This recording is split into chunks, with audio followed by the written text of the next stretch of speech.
Bom dia a todos.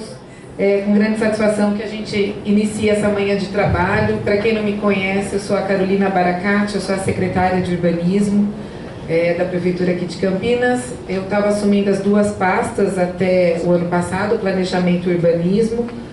Para quem não me conhece, eu estou aqui já há 10 anos, né? Eu era diretora de Planejamento e Urbanismo. E agora a Secretaria de Urbanismo tem uma secretária adjunta, que é a Mona, que à minha direita ingressou faz umas 2 semanas aí. A Mona também foi coordenadora físico-territorial no planejamento, entrou aqui como estagiária também, né, Mona? Tem uma carreira na gestão pública, nós duas somos comissionadas, mas somos técnicas. E ela também assumiu a diretoria quando eu passei a ser a secretária de Urbanismo e Planejamento. E aí, nessas 2 últimas semanas, ela foi nomeada como secretária adjunta. Então, ela deixou o cargo de diretora de planejamento e assumiu aqui como adjunta minha no urbanismo.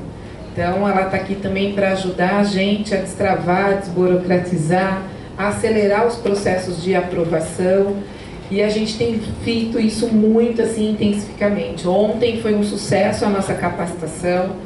Infelizmente ficou 10, 12 pessoas ali para fora, porque a gente tem que respeitar o AVCB, e hoje a pauta é a AVCB também, então a gente tem que respeitar as normas dentro do Salão Vermelho, em termos de capacidade, né, da estrutura aqui de pessoas sentadas. Ainda ficou algumas pessoas em pé, né, com a autorização aqui do prédio, né?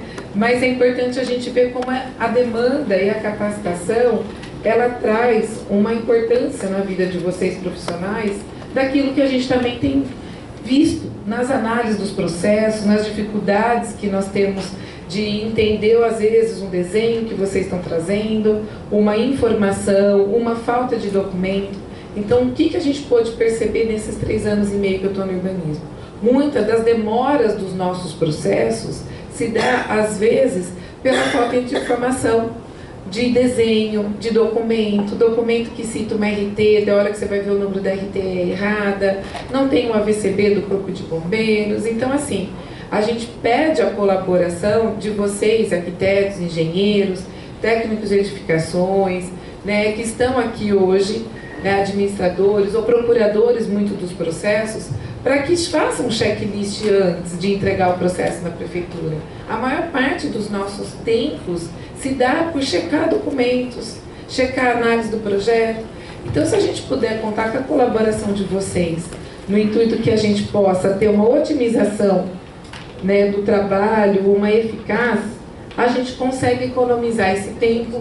Isso gera benefícios para vocês de ter uma situação mais resolutiva nos nossos processos. Então, é nesse intuito que a gente vem aqui, né, de peito aberto. Toda a equipe da Secretaria de Urbanismo está à disposição para fazer os atendimentos, montaram as apresentações. Então, ontem foi bem bacana, foi bem intenso, né? A gente recebeu vários elogios aí pelas redes sociais, pelo Instagram, de como é importante a nossa equipe também trazer as principais erros que a gente encontra nos processos, né?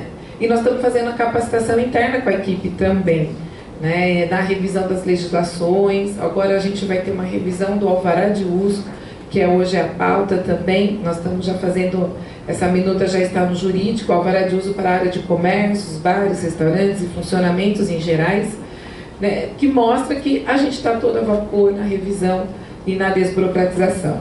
Então hoje eu vou chamar aqui para compor a mesa comigo a Lawane, né? A Lawane é coordenadora, que a gente vai trabalhar um pouquinho a questão dos AVCBs, LCBs, alvará de usos e evento e uso do solo.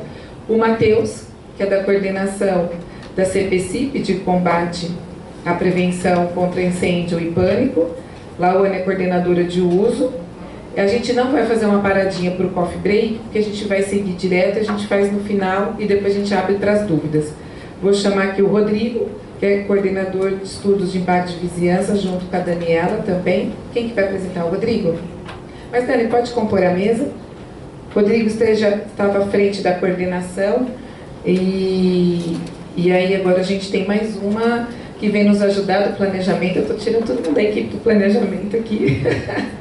A Dani foi minha arquiteta há muito tempo, me ajudou muito na coordenação do plano diretor, na lei do polo tecnológico, que é o PITS. Então, seja bem-vinda a nossa equipe, e depois a gente vai falar um pouquinho da reabilitação do centro, da área central, tá? E aí a gente faz um intervalozinho para depois a gente voltar com as dúvidas. A ideia aqui é que cada técnico apresente no máximo de 20 a 30 minutos, são apresentações rápidas nessa capacitação. Lógico que não dá para estancar todos os documentos, todos os ritos de processo, muitos já sabem como isso já se faz, mas a ideia aqui é a gente poder trocar a experiência, ver o que vocês acham que a gente também tem que melhorar. Eu falo que a crítica sempre é construtiva, porque a gente está nesse processo constante de mudança, de revisão de legislação. Então essa colaboração de vocês é fundamental para que a gente possa cada vez mais, né, tornar essa cidade mais atrativa, com mais investimento, e que a gente gera bastante emprego, porque eu falo que a Secretaria de Urbanismo é uma das secretarias mais importantes e estratégicas. Porque se a gente não aprova, a gente não libera um alvará de uso, a gente não fomenta o desenvolvimento dessa cidade, não aumenta a arrecadação do município, não gera emprego e a cidade não se desenvolve. Então, Campinas é esse epicentro, né, de investimentos, de grandes empresas, e cabe nós, não só servidores, mas vocês também que estão aí do outro lado, né, incentivar e buscar essas empresas na abertura, na legalidade da documentação, para que não recaia as fiscalizações, né, e sanções de penalidades. Então a gente tem uma responsabilidade muito grande quanto a isso, né? Então eu vou passar para a Luan. Muito obrigada.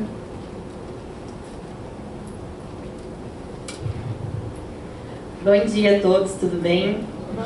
É com muita alegria e com muita honra eu venho apresentar para vocês um pouco da nossa coordenadoria, que é a Coordenadoria Departamental de Uso de Solo. E o que nós fazemos, porque muitas vezes acham que a gente só faz a emissão do alvará de uso, mas nós também fazemos outras emissões também. Então aqui eu vou apresentar para vocês o que é e qual é o objetivo da nossa coordenadoria. O que é a Coordenadoria Departamental de Uso do Solo, como eu já informei para vocês, e o objetivo. Nós fazemos a emissão do alvará de uso, do uso do solo e de eventos para usos comerciais, institucionais e industriais. Fazemos também o alvará de instalação para estações transmissora de rádio e comunicação. Fazemos o alvará de uso do PROREGEM. Fazemos o alvará de uso também de horário especial. E também a ficha informativa de zoneamento e uso do solo, mais conhecida como a certidão do uso do solo. Então aqui eu venho trazer para vocês um pouco da novidade, que é, como a Carol disse, da digitalização. Então como que vai funcionar agora? A ficha informativa do uso do solo, ela vai continuar na mesma maneira que ela já estava sendo feita. Vocês podem solicitá-las pelo requerimentos.com Campinas, e lá vai ter o passo a passo de como que faz, quais são o valor a ser pago, e no final sempre tem um manual para vocês poderem utilizar a plataforma. Também continua, já foi feito já foi feito de forma digital os processos do alvará de eventos, que também é feito pelo requerimentos.com Campinas. Só que vocês podem fazer usando a conta do GovBR ou pelo login do Portal do Cidadão. Então continua da mesma maneira que já eram feitas a certidão de uso do solo e o requerimento de alvará de eventos, ambos pelo portal do requerimentos.com Campinas. Qual é a novidade agora? A novidade vai ser feita pelos alvarás de uso, de primeiro alvará, o de renovação, o PROREGEM, o horário especial e a instalação de antenas de rádio transmissão. Como que era feito antigamente? Antigamente, a gente fazia a viabilidade pela rede Sinjusesp e muitas vezes, ou várias vezes, saía como pendente de finalização. E vocês deveriam trazer a documentação pessoalmente aqui para nós, para protocolarizar. Só que pensa, eu já comecei o processo de forma digital, agora eu tenho que ir lá na prefeitura, protocolar os documentos, tirar cópia de tudo, levar. Então a gente, para trazer essa desburocratização e para facilitar o acesso, visto que a maioria dos órgãos estaduais, federais e até mesmo municipais já podem ser feitos de forma digital, nós trouxemos a novidade de você poder fazer o protocolo dessas documentação via SEI. E aqui eu vou ensinar um pouco para vocês de como vocês podem estar usando essa plataforma. Vocês vão entrar em campinas.com SEI externo. Todo esse manual aqui que eu vou estar passando, depois eu vou deixar o QR Code, ou vocês podem também ter acesso na parte de serviços da Secretaria de Urbanismo, que vai ter lá o manual inteiro do SEI, onde vocês podem acompanhar passo a passo, caso tenha dificuldades. Vocês fazem o acesso com e-mail e senha. E aí vocês vão entrar em processos novos. Sempre vai aparecer esse menu, processos novos. E aí começa a parte que vocês podem solicitar o primeiro alvará, a renovação, o pró-regime, o horário especial e o ETR. Quando você clica processo novo, vocês podem selecionar qual que vocês querem. Porque já vai vir então um requerimento, um formulário próprio para preenchimento de cada solicitação. Vale ressaltar que os alvarás de uso necessariamente necessitam que vocês façam a juntada do documento do CLIM, que seria o certificado de licenciamento integrado, visto que não será mais emitido alvará de forma física. Sabe aqueles que vocês veem? Sempre será disponibilizado pela rede Sinjusesp. Então, vocês clicando lá, vai aparecer a parte para vocês começarem a fazer o peticionamento. Então, vocês vão entrar em especificações, interessados e começam os documentos para vocês estarem acessando. Sempre será um nível de acesso público para vocês, porque não é que todo mundo terá acesso, mas é que seria um público para poder facilitar, senão vai ter o acesso restrito, mas então ele já automaticamente coloca como público. E aí vai aparecer, como eu falei, o requerimento já padrão. Então, vocês preenchem com a razão social, com o CNPJ ou o CPF. Entra um caso. Vamos supor que vocês é CPF, que não seja um CNPJ, que não consegue ter a viabilidade no CLIM. Então, vocês colocam o CPF, aí esse sim nós vamos fazer a assinatura via SEI, porém, vocês podem imprimir o alvará da casa de vocês também. Então, vocês preenchendo todos os dados, vocês colocam os documentos que são essenciais. Aqueles documentos que já são obrigatórios colocar, que seria a cópia do contrato social ou do RG, que seria a carnê do IPTU, o IPTU, esses são essenciais. Caso você, contador ou pessoa que queira fazer para terceiro, é necessário que vocês coloquem a procuração, porque a gente sempre vai conferir a assinatura. Caso não tenha um desses documentos, nós vamos avisar isso no processo SEI que a gente vai disponibilizar e informar, olha, está faltando tal documento, ou a gente deixa de reconhecer o requerimento.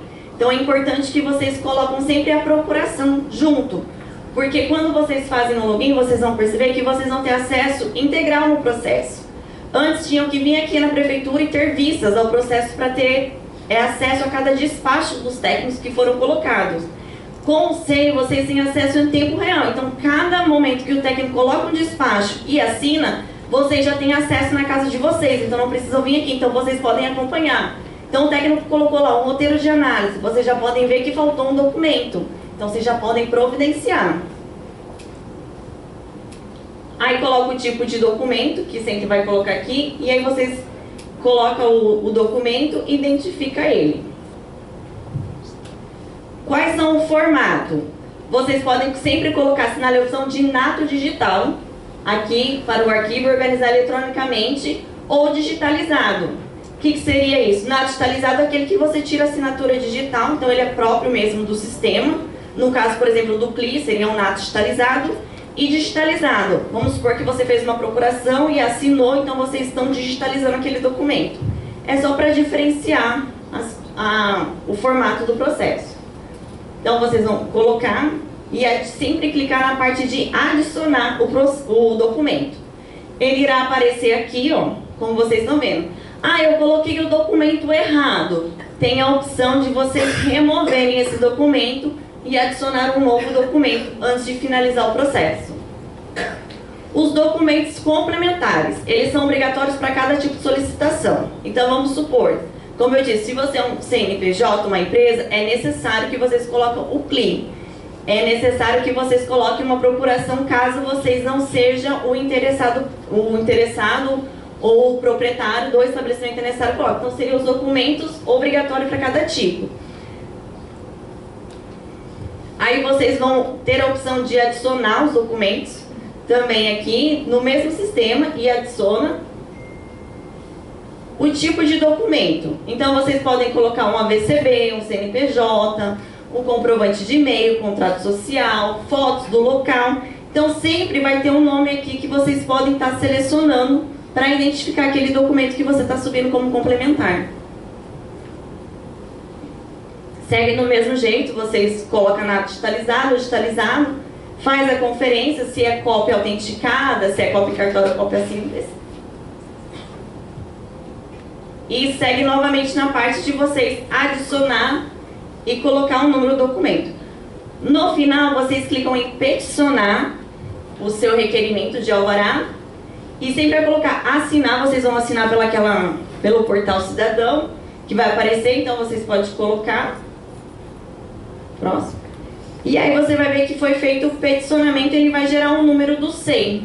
Esse número do SEI é o que você vai acompanhar ele, porque será disponibilizado o acesso para você dos despachos dos técnicos. E no final de tudo, vocês têm esse recibo. Então esse aqui é um exemplo do recibo, com o seu nome, o usuário, os documentos principais, os complementares e a data e hora que vocês colocarem os documentos. Qual que é a facilidade? Vocês podem fazer de casa, eu espero que não, mas de sábado, de domingo, de feriado, vocês têm essa maior flexibilidade para fazer o peticionamento dos protocolos. Aí agora eu vou fazer a opção do controle de acesso. Depois, peticionei. E como que eu faço para verificar como que está o meu andamento? Você clica em controle de acessos, ele vai aparecer aqui o seu documento com o número do protocolo. E você vai ter acesso aqui aos documentos inteiro que você colocou ou se o técnico deu mais um despacho. Aí vocês também, vamos supor que vocês, mas eu quero ter uma consulta pública, digamos assim. Vocês podem entrar no link de módulo de pesquisa, que vocês vão ter acesso apenas, sabe que nem vocês fazem no protocolo geral, que vocês têm apenas acesso à tramitação? Vocês terão acesso apenas à tramitação. Para ter acesso integral de cada despacho, é apenas aquele usuário que deu entrada no protocolo e que a gente disponibilizou naquele e-mail o acesso integral dos documentos. Aí aqui é o exemplo da consulta, como eu disse, vai ser só de forma simples, o andamento do protocolo e qual unidade do SEI está. E aqui eu vou falar sobre, a gente vai falar sobre os documentos complementares já existentes. Vamos supor que vocês entraram com a documentação e faltou alguma coisa no roteiro de análise. Como que você faz para fazer o peticionamento daqueles documentos faltantes? Vocês vão entrar de novo com o seu usuário e senha pelo acesso externo do SEI. E aí vocês vão entrar em intercorrente no protocolo e vai aparecer o número do SEI. E aí vocês vão validar aquele tipo do que você quer, do número do protocolo do SEI, e vão adicionar um documento. Aí vocês clicam em adicionar e peticionar também. Ele vai aparecer a opção para vocês colocarem o documento, vocês podem explicar qual documento que é. Clica lá novamente em procurar documento, tipo de conferência, igual é feito no primeira parte, só que dessa vez você entra com um peticionamento intercorrente. Aí vocês colocam o formato, tudo, como eu já expliquei, e vem e coloca em peticionar. Esse documento sobe e já aparece automaticamente para o técnico que já tem acesso ao seu protocolo. Concluir, assina, e novamente ele vai aparecer aqui como intercorrente. E vem de novo o e-mail que eu falei para vocês, que é o exemplo de recibo.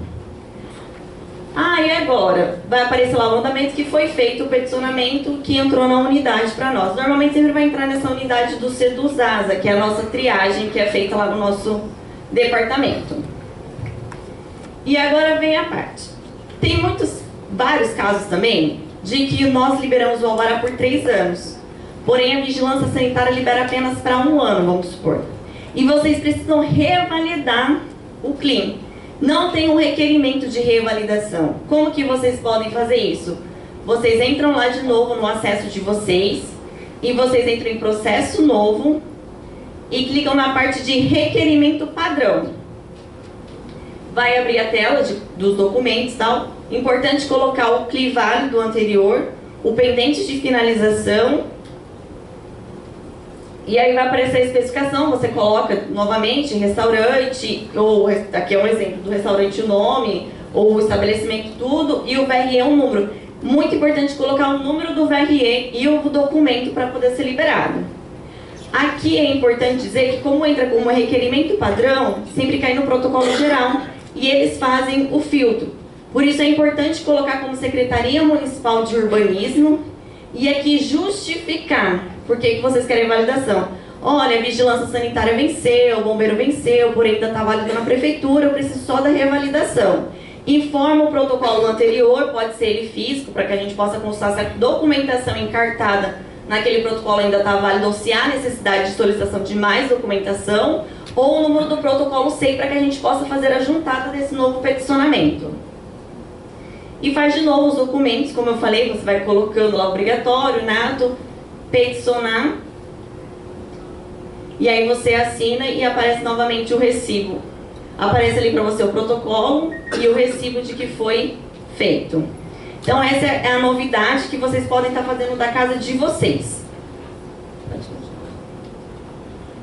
E ele vai estar lá aparecendo para consulta, como já explicado anteriormente, continua. A diferença que é pelo requerimento padrão.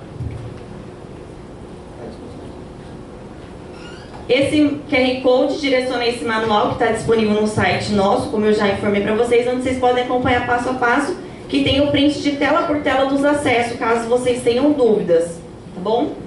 Uma coisa importante que eu queria falar para vocês é sobre os números que foram feitos dentro da nossa coordenação. O alvará de uso físico, que agora não vai ter mais, em 2022 foram emitidos 1.350. Em 2023, 822 e 2024, 722, que foi feito até a data de 30 de setembro. Aí vocês podem falar, nossa, diminuiu o número. Não, a gente aumentou porque foi feito pela viabilidade que a gente foi emitido pelo CLIM. Então, em 2023 foram 50 mil análises de viabilidade. Em 2024, até setembro agora, foi feito 33 mil. Alvará de evento 617 e até, por enquanto, até setembro de 2024, 565. A certidão de uso de solo em 2023, 858. Em 2024, 723. Alvará de instalação de antenas 175 em 2023 e 130 em 2024. Então, como vocês podem ver, a nossa coordenadoria tem uma demanda muito alta de protocolos, de processo. Então, a gente sempre tenta analisar com carinho, com cuidado cada protocolo, pois a gente entende que talvez vocês podem falar, é mais um protocolo. Não é mais um protocolo, a gente entende que ali é um sonho de uma pessoa, é uma empresa, são pessoas que às vezes foram mandadas embora do serviço, pegou todo aquele fundo de garantia, indenização e investiu no seu comércio. Então, nós entendemos que cada empresa ali é especial para os seus donos. Então, nós tratamos cada protocolo de forma especial, atentamos em fazer uma análise cuidadosa para que vocês possam ter sempre um bom resultado e conseguir a emissão do alvará de vocês. Por isso que eu falo que é muito importante vocês sempre protocolar com todos os documentos, como a secretária disse, para não ficar que o técnico analisa e vocês colocam mais um, tipo, o técnico pede 3 documentos, vocês põem 2, aí volta pro técnico, fica nesse jogo. E aí acaba sendo mais demorado e prolonga vocês obterem o êxito no alvará de uso por causa da demanda de documentos. Então é bem importante vocês terem toda a documentação completa para dar entrada no alvará, tá bom? Agradeço muito a compreensão de todos. Se vocês precisarem, estão à disposição. Muito obrigada. Parabéns, Luana. Muito obrigada. Eu pedi para manter um pouquinho aqui nessa tela, pessoal, porque com relação ao alvará de instalação de antenas, a gente teve um grande avanço, né, Wagner?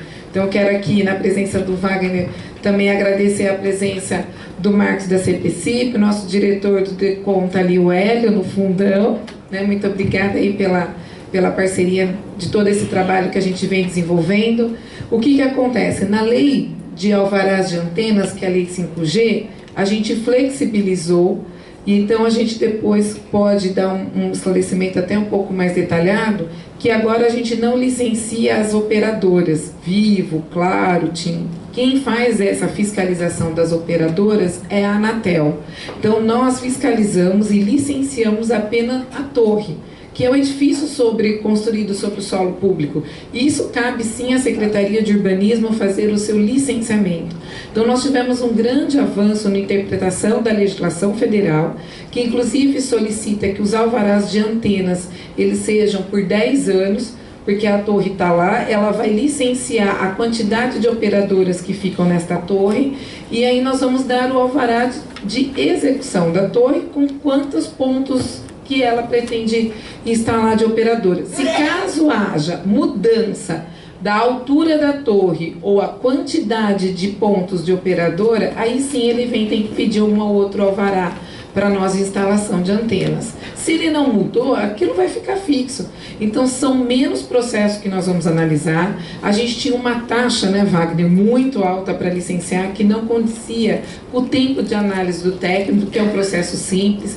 Então essa revisão da lei da taxa a gente fez também com relação a esses licenciamentos.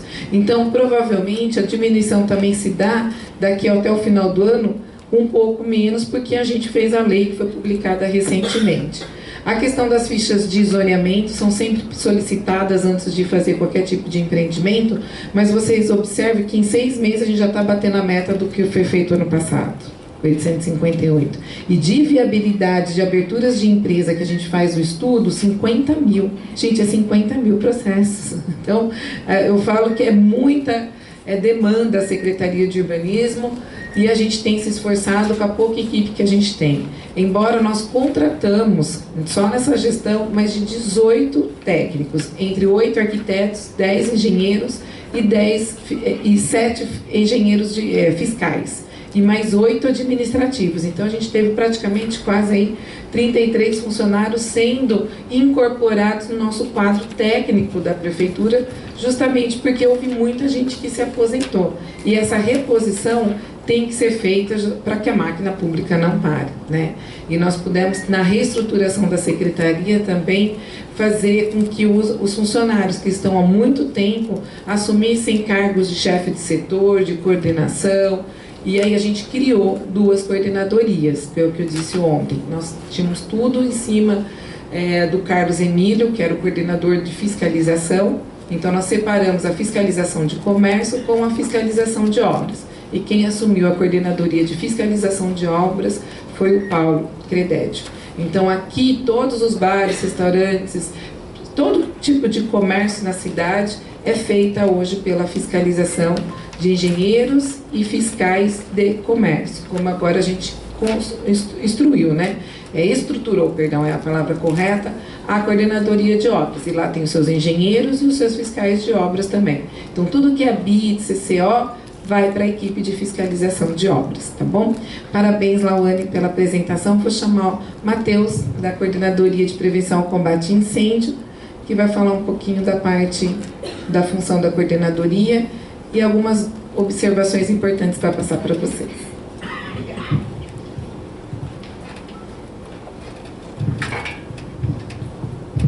Bom dia, cumprimento secretária Carolina, secretária adjunta Mona, meus colegas e amigos aí de urbanismo, e estendo a todos vocês, engenheiros, arquitetos, prestadores de serviço, estudantes aqui presentes. Muito bom dia a todos. Bom, meu nome é Matheus, eu sou engenheiro da Coordenadoria Departamental de Prevenção contra Incêndio e Pânico, e é sobre ela que a gente vai falar um pouquinho hoje, tá?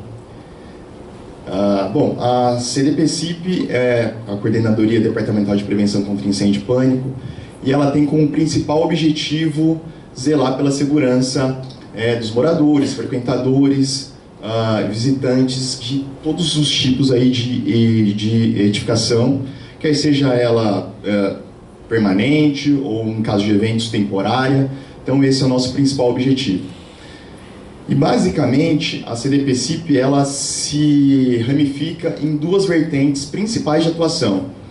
A primeira vertente diz respeito justamente aos processos de alvará de evento e alvará de funcionamento. Então, a coordenadoria que a Lauane acabou de apresentar, muitas vezes encaminha processos para que a gente realize vistorias técnicas de prevenção contra incêndio, quer seja em locais onde está sendo renovado o alvará de evento ou o alvará de funcionamento. Então, a gente faz essas vistorias nesses locais conforme demanda da própria SEDUS, tá? Que é a coordenadoria que a Lauane acabou de apresentar. E a outra vertente diz respeito a processos especificamente da CDPCIP, onde a gente faz a fiscalização de edificações multifamiliares verticais, que são os condomínios, Eles acabam caindo num gargalo, onde, ao contrário dos locais que são edificações de uso comercial, estabelecimentos comerciais que têm o alvará de funcionamento, o alvará de evento, já os condomínios eles não têm. Então a gente entra como coordenadoria fazendo a fiscalização nesses locais também, tá bom? E eu vou começar falando então sobre essa primeira vertente que diz respeito aí, que faz essa junção com a coordenadoria da LAUANI, tá? Os processos de alvará de funcionamento e alvará de evento. Bom, nessa vertente, a gente vê que os processos eles vêm da SEDUZ, vêm da Coordenadoria de Alvará. E eles, basicamente, requerem de nós uma vistoria para verificação da manutenção dos equipamentos de prevenção contra incêndio e pânico desses locais. Então, vamos imaginar uma casa noturna que está renovando, por exemplo, o seu alvará de funcionamento. Na iminência de sair esse alvará, ou seja, os técnicos da SEDUZ já fizeram toda uma avaliação ali da documentação, eles encaminham esse processo para nós e a gente faz essa vistoria para verificar a manutenção dos equipamentos ali de prevenção contra incêndio e pânico.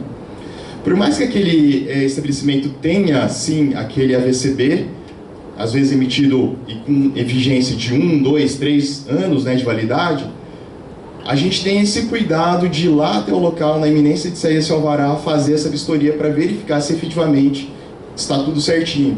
E, por incrível que pareça, a gente tem uma taxa razoável de reprova nessas vistorias. Por quê? E aí eu já trago um alerta até para vocês, profissionais, né, e donos de estabelecimentos. Muitas vezes a gente tem esse AVCB válido ali por 3 anos, e o pessoal acaba se acomodando e esquece de fazer as manutenções devidas naqueles equipamentos de prevenção contra incêndio. Então é de extrema importância, embora haja o AVCB, o papel ali, né, com validade, realizar a manutenção nos equipamentos, tá? Então a gente tem esse cuidado. E basicamente, o nosso foco nessas vistorias são em locais de grande concentração de público, acima de 200 pessoas, tá? E o objetivo é a gente gerar um documento que chama auto de constatação. Esse auto de constatação é um dos documentos necessários dentro do hall de documentos, né, que a SEDUZ exige, para que você tenha o seu alvará de funcionamento emitido e também o seu alvará de evento emitido, tá bom? Então, essa é a vertente. Então, Matheus, como que eu vou saber que, enfim, a SEDUZ está requerendo aí a vistoria da CPCIP e o auto de constatação? Vocês já vão ter, quem solicitou ali o alvará, né, o alvará de evento ou o alvará de uso, já vai ter o acesso externo integral àquele processo, assim como a Lauane comentou. Se você olhar lá no seu acesso integral ao processo, você vai ver que vai haver um despacho da coordenadoria da Lauane encaminhando aqui para nós, ó, para a CDPCIP para vistoriar. Logo em seguida, a gente já dá um outro despacho, isso é novo, tá? Isso não tinha antes nos processos físicos.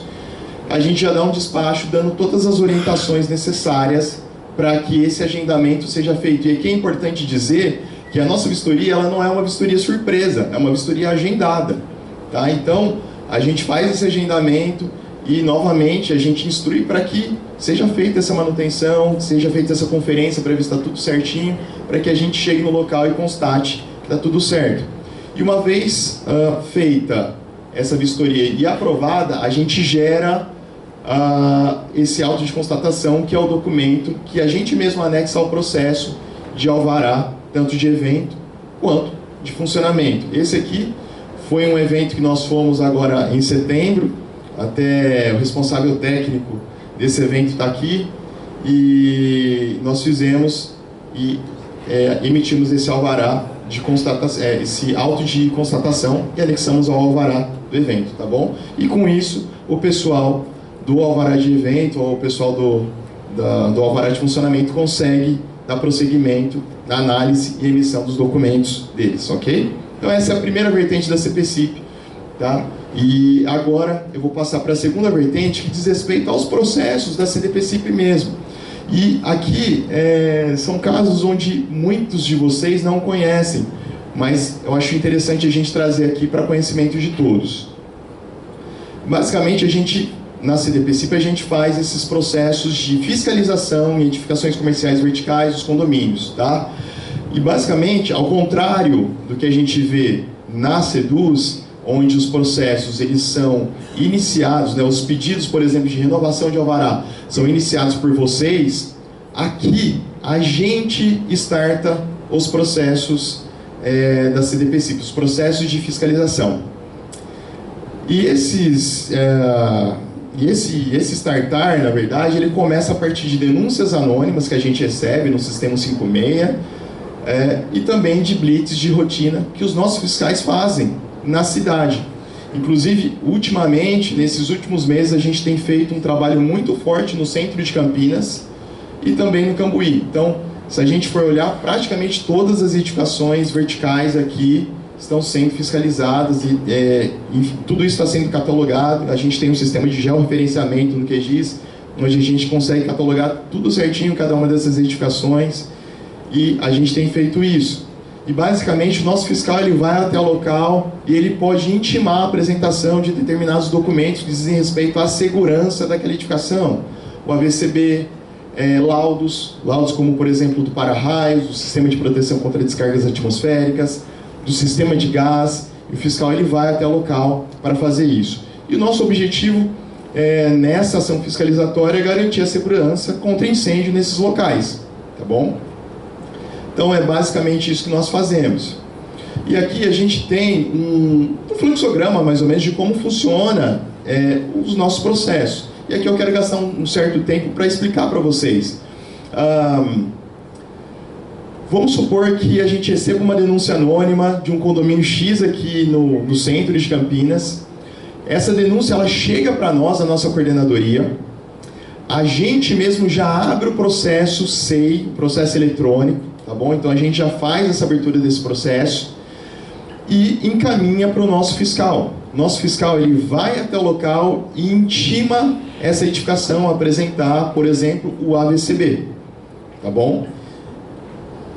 E aí vamos supor que você é engenheiro responsável ou síndico, né, que está aqui presente, receba aquela intimação e fale, puxa vida, e agora? O que eu vou fazer?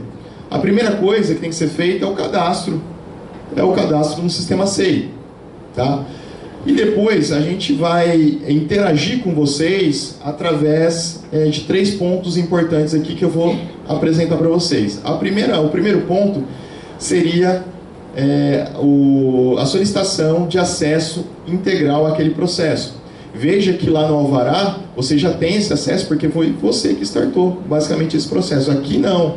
Aqui na CPCIP, como somos nós que startamos, nós não sabemos quem é o responsável, o síndico, ou o responsável técnico por aquela edificação. Então a gente precisa que você se identifique, tá bom? Então a gente tem um procedimento aqui que é mediante, no sistema SEI, mediante um peticionamento de processo novo, onde você vai apresentar e comprovar que você é o responsável por aquela edificação. Então o primeiro ponto que você vai ter que fazer é justamente solicitar esse acesso integral. E aí depois a gente tem 2 caminhos. O primeiro caminho, se você conseguiu aquela documentação que foi intimada, você vai fazer um peticionamento intercorrente para entregar aquela documentação lá no sistema SEI. Caso você não tenha, a gente recomenda que seja feita uma solicitação de prazo, tá?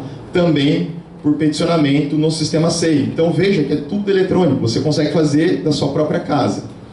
E aqui é importante dizer que caso a gente não tenha nenhuma dessas 2 respostas do responsável pela edificação, no sentido de entregar a documentação intimada, ou então de solicitar prazo, o condomínio, enfim, a edificação, ela fica passível de multa. Então aqui eu deixo um pedido fortemente aqui para vocês, no sentido de não deixar isso acontecer. Tá? Então o sistema ele é bem simples, vocês vão ver que é tudo muito tranquilo, e a gente precisa dessa colaboração, porque o intuito não é esse, não é multar. Mas a gente precisa que os prazos sejam respeitados e para isso é importante serem tomados um desses 2 caminhos, entregar a documentação ou então pedir prazo, tá bom? Essa daqui é uma cópia, uma imagem, né, da intimação que o fiscal deixa. Aqui em cima a gente vai ter o número do processo que nós criamos e é o número do processo SEI, né? A gente chama de processo mãe, que é onde vai estar tudo correndo, tá bom? Onde vocês vão fazer os peticionamentos, anexar as documentações, pedidos de prazo, recurso e até as documentações técnicas que forem intimadas. Essa apresentação nossa aqui está um pouco extensa, então eu vou apenas exemplificar para vocês como que é feito esse peticionamento E eu não vou passar por todos os peticionamentos que estão disponíveis, mas a gente vai deixar essa apresentação posteriormente no site da Prefeitura para que vocês tenham acesso e consigam ver o passo a passo de como fazer cada um desses peticionamentos, tá? No caso de solicitação de acesso integral ao processo, eu vou mostrar aqui para vocês, só para vocês se familiarizarem com o SEI, né, e conseguirem fazer isso da própria casa de vocês, tá? Então é esse ponto aqui que a gente vai tratar agora, como fazer isso, tá? Basicamente, você vai ter que fazer um login no sistema SEI, clicar em peticionamento, processo novo, prevenção contra incêndio e autorização de acesso, tá? Aqui a gente tem outros tipos de peticionamento também que é possível fazer, recurso de multa, recurso de prazo, tem outros também, tá? Tudo isso vai estar na planilha, na nossa apresentação. Bom, você vai especificar aqui autorização de acesso. Clicando aqui, você vai cair numa janela onde você vai poder e vai ter que preencher todos esses campos aqui, que inclusive a maioria das informações já vão estar na própria intimação que vocês vão receber, né, ou que o cliente de vocês vai receber. E é importante falar que vai ser necessário a gente comprovar o vínculo desse responsável com aquela edificação. E para isso a gente precisa de alguns documentos. Se é o síndico, por exemplo, a gente precisa da ata que elege ele como síndico, com mandato vigente. A gente precisa também da documentação pessoal desse síndico, né, um RG, uma CNH. E no caso de procurador, a gente vai precisar da procuração, obviamente, e da documentação pessoal desse procurador. Então já é bom ir deixando de lado ali, porque logo em seguida a gente vai ter que fazer a anexação desses documentos. Feito o preenchimento dessa janela, só clicar em salvar e depois já pode fechar, tá bom? Essa janela. Logo em seguida a gente vai fazer a anexação desses documentos que eu acabei de falar para vocês. Os documentos obrigatórios, então, aqui no caso, por exemplo, do síndio, seria a ata condominial. Então a gente vai clicar aqui em procurar, vai fazer, vai achar esse arquivo no computador, vai clicar em abrir. Depois a gente vem aqui em tipo de documento, ó, já vai ter a opção aqui específica, ata condominial. Em complementos você vai colocar, em complemento aqui vai colocar a ata. Depois a gente vai colocar o formato, assim como a Lawane já explicou, se ele é na ato digital ou se ele é digitalizado. Clique em adicionar, a gente repete esse mesmo procedimento agora para colocar a documentação pessoal do síndico ou do proprietário, faz o mesmo procedimento. E no caso de procurador, a gente também vai ter um campo logo abaixo que é para documentos, que é para documentos complementares, tá? Então a gente vai anexar também aqui a procuração, da mesma forma, tá? Já vai estar tudo especificado certinho, documento do procurador. Aqui a gente coloca se é, por exemplo, um RG, um CNH, se ele é na ato digital ou digitalizado, adicionar, e depois a gente vai colocar também a procuração da mesma forma. Então, o sistema ele é bem intuitivo, tá? É basicamente um passo a passo que lá dentro da plataforma SEI vocês vão conseguir fazer isso, e vão conseguir fazer isso para todos os peticionamentos que envolvem aqui a nossa coordenadoria. E é legal que abaixo, né, é criada essa listagem, onde também a Lawane já comentou, você pode substituir os arquivos anexados, excluir, enfim, e fazer essas alterações, tá bom? Logo em seguida, é só clicar em peticionar. E logo em seguida também a gente entra aqui na conclusão do peticionamento, onde basicamente você vai colocar aqui, aqui ó, cargo em função, você vai colocar o usuário externo, digitar a sua senha, é a mesma senha de acesso ao SEI, e depois clicar em assinar e está feito o seu peticionamento, tá? Esse peticionamento, como todos eles, vão gerar um recibo, tá? de um recibo eletrônico, né? De protocolo, onde você pode acompanhar nessa aba aqui. Todos os seus peticionamentos estarão ali para controle. E com isso a gente recebe esse pedido, esse peticionamento lá na nossa coordenadoria, e a gente consegue liberar o acesso integral ao processo de vocês.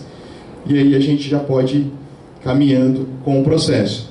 Eu vou exemplificar aqui rapidamente também como se daria o peticionamento de documentação técnica, e os demais peticionamentos eu vou deixar simplesmente aqui na apresentação para vocês terem acesso depois. Então vamos supor que você recebeu lá então a intimação para apresentar o AVCB e você já tem esse documento e quer apresentar, juntar no processo SEI nosso, ok?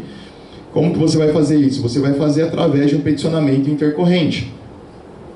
Também lá no SEI, vai fazer o login, peticionamento intercorrente, vai digitar o número do processo, e esse número é aquele que vai estar no canto superior direito da intimação, que é o número do processo que nós criamos. Também, em caso de dúvida, vocês podem entrar em contato.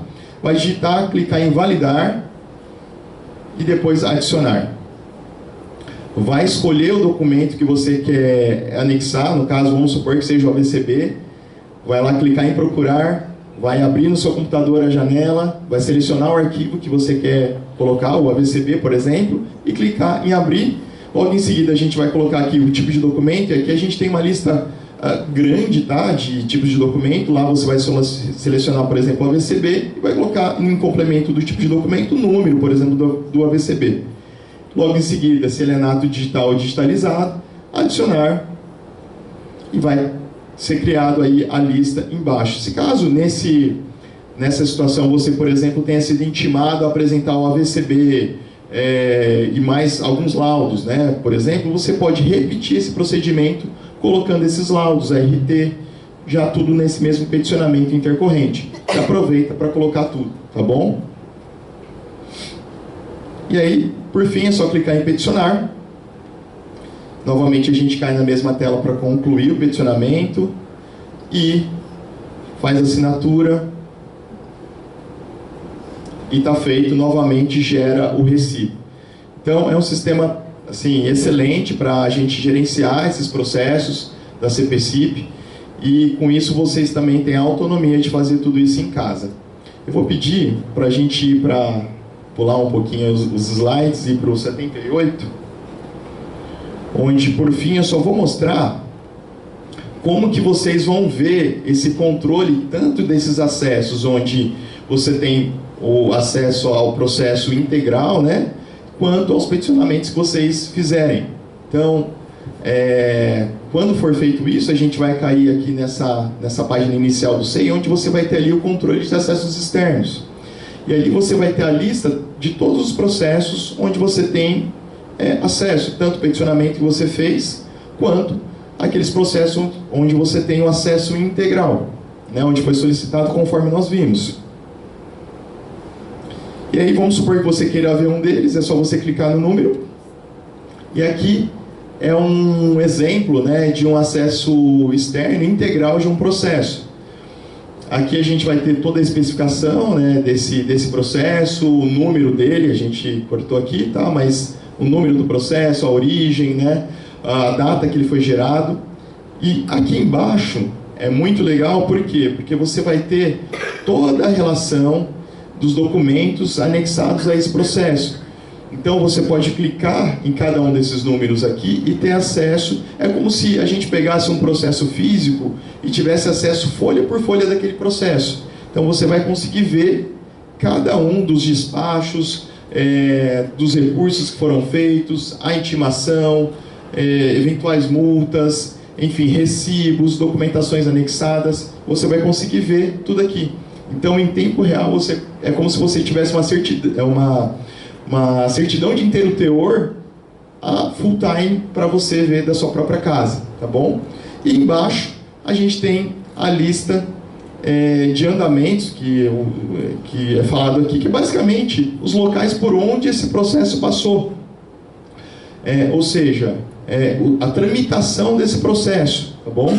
E a gente consegue ver também onde ele está naquele momento. Bom, aqui a gente tem um QR Code com essa cartilha orientativa. É uma cartilha simplificada que sintetiza tudo isso que eu falei, mas essa apresentação também vai estar disponível para vocês no próprio site da Prefeitura. E é isso. Eu gostaria de também deixar os nossos contatos, caso vocês tenham dúvida. A CDPCIP, a gente tem aqui também integrantes aqui da nossa coordenadoria, não só eu, mas como todos. Nós estamos à disposição de vocês para sanar qualquer dúvida em relação à nossa coordenadoria e até também em relação aos processos de AVCB, CLCB, que a gente está à disposição e a gente ajuda nesse processo, tá? Então, a nossa coordenadoria está digitalizada já tem um certo tempo, e a gente utiliza o sistema eletrônico de informação para fazer justamente essa interface com vocês. E novamente eu agradeço e nos colocamos à total disposição de vocês para qualquer dúvida, tá bom? E muito obrigado mais uma vez. Parabéns, Matheus, pela apresentação. Você vê que cada coordenadoria tem as suas especificações, os seus documentos, os seus fluxos. Então é importante a gente trazer aqui para vocês essa capacitação, reforçando, né, de que a gente se coloca realmente à disposição nessa mudança de comportamento, é uma mudança, né, de um processo totalmente físico para o online, e gostaria até, né, de deixar claro que aqueles processos que já estão protocolados no físico, eles manterão, a gente vai continuar, né, a gente trabalhou esses 3 anos aí e meio nessa implementação desses fluxos. A gente vai agora falar para vocês um pouquinho do Wave Retrofit, mas eu preciso escanear e digitalizar esses processos físicos, tá? Então nós temos hoje na Secretaria em torno aí de mais, acho que de 800 e poucos processos físicos, em todas as coordenadorias. Então é um volume muito grande de processo.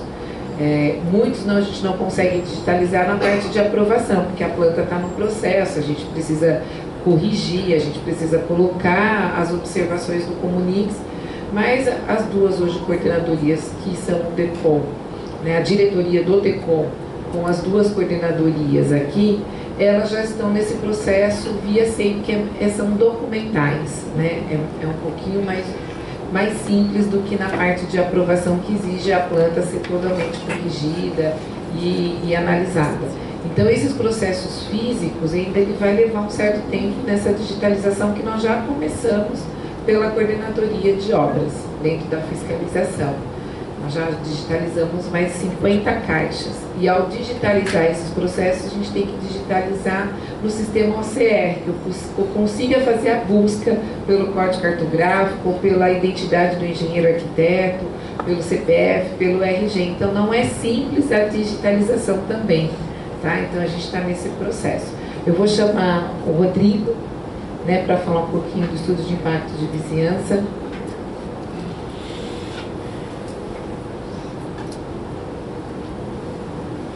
Obrigada, amor. Bom dia a todos. Nessa apresentação vou dar um panorama geral do que a gente vem observando, das dúvidas que as pessoas entram em contato com a gente no preenchimento do sistema, do tipo de requerimento, algumas questões de prazo que a gente tem observado. Primeiramente, a gente tem aqui o nosso portal do Wave, que é o site. Então a gente disponibilizou essa apresentação do que é o Wave. A gente colocou algumas informações importantes que eu vou detalhar. A gente tem o arquivo do vídeo do passo a passo de como iniciar um requerimento de Wave, disponibilizado os Waves publicados tanto do decreto anterior como do novo decreto. A gente tem também, algumas pessoas às vezes ligam perguntando do TAC. A gente fez um link com a consulta do TAC, da Secretaria de Gestão e Controle, que é responsável pelos TACs. Então, a gente tem esse link, disponibilizando também toda a legislação relacionada ao Wave. E tem o Fale Conosco, que é o canal de comunicação de quando a população em geral, ou qualquer um de vocês que pode se manifestar dentro de um Wave publicado. Então aqui a gente disponibilizou o link do requerimento, explicando como são os acessos. A gente deixou também aqui o link do Aprova Fácil, que é o profissional tem que estar registrado no Aprova Fácil. Então a gente no sistema não tem ainda essa verificação do profissional pelo sistema. E também deixamos o link em relação à taxa TIT, que é a taxa do RIT, que ficou fora do sistema, que ela veio depois. Então a gente não conseguiu integrar ainda na plataforma a cobrança diretamente do TIT quando submete o requerimento. Então é importante vocês que tenham dúvida, nesse site tem várias informações importantes para vocês. Então o acesso do Wave é através da plataforma do Requerimentos Campinas. Então também você vai acessar com o GovBR, como nos outros requerimentos. Então aqui a gente tem todos os outros requerimentos, e aí você vai ter o requerimento do Wave para poder iniciar o seu processo de preenchimento. Então dentro da plataforma a gente tem vários tipos de requerimentos, e é importante ressaltar que cada um tem a sua finalidade e a sua documentação. Então às vezes é importante você ler na parte do decreto, que vai trazer todo o rol de documentação e dos itens que são necessários abordar no Wave, para você poder conseguir classificar aqui. O que gera muitas dúvidas é entre a construção não habitacional e o uso não residencial. Então a construção não habitacional é aquela construção quando você vai iniciar uma obra, é uma construção a ser construída, que você tem a aprovação lá na CAP. Então é este item que você tem que colocar. O uso não residencial é quando você já tem uma construção, seja aprovada, ou uma parte aprovada, outra que ainda vai regularizar, e você vai exercer uma atividade. Seria o caso das escolas, dos bares, restaurantes, buffet, clubes associativos, são essas atividades que requer o Wave. Então aqui eu vou passar algumas atividades. Então o parcelamento do solo, depois ele desdobra em outras tipologias, né? Em outros tipos de parcelamento do solo, que são 3. Tá? Nós temos aqui também a atividade enquadrada no artigo 7, que também gera uma confusão. A gente tem recebido alguns requerimentos que a pessoa, apesar de estar classificada no artigo 7, que é o Wave simplificado, né, exige menos conteúdo, e a gente tem recebido alguns requerimentos de uso não residencial. Então o uso não residencial ele vai requerer o RIT, ele vai requerer algumas documentações que não seria necessário se você está enquadrado no artigo 7. Então é importante quem faz essa parte de Wave de uso, que tem as escolas, locais de culto, está atento aqui à classificação, né? Que creches e escolas de ensino infantil, até 10 salas de aulas ou 300 alunos, então tem que vir por este requerimento. E os locais de cultos até 500 lugares, senão você vai acabar caindo aqui numa documentação maior, porque o sistema ele tem os campos obrigatórios, então acaba que você trava você na hora de prosseguir com o preenchimento e anexação dos documentos. Então é importante verificar isso. E depois, na questão do uso não residencial, a gente tem a divisão de quando trata-se de atividades onde a pessoa tem tanto a aprovação na CAP como o uso. Então isso é mais para o caso de escolas e locais de culto, que ele pede o Wave tanto para o uso quanto para a parte de construção ou regularização. E quando a pessoa só vai tirar o alvará de uso. Então ela tem uma construção regularizada e ela vai aplicar esse uso, então ela viria por esse último tópico aqui, apenas alvará de uso. Depois, quando você clica na parte do tipo do seu requerimento, então ele vai abrir um painel aqui das informações do que vai ter que ser colocado. Então, uma outra dúvida que tem gerado é que, assim, no decreto a gente tem ainda a especificação do anexo 2, anexo 3, então a gente não compatibilizou o decreto ainda com a plataforma, então a gente está nessa fase de revisão. Então, a parte do anexo 2 refere-se ao campo 8, 9 e 10, tá? Então as pessoas têm feito essas perguntas para a gente, aonde encontrar o anexo 2. Então é o campo 8, 9 e 10. E aí, nos requerimentos aqueles que eu passei, os anexos do requerimento é que vão mudar. Então, se vocês tiverem a curiosidade e clicar em cada um e começar a olhar os anexos, você vai ver que cada anexo vai corresponder ao tipo de requerimento que você está clicando.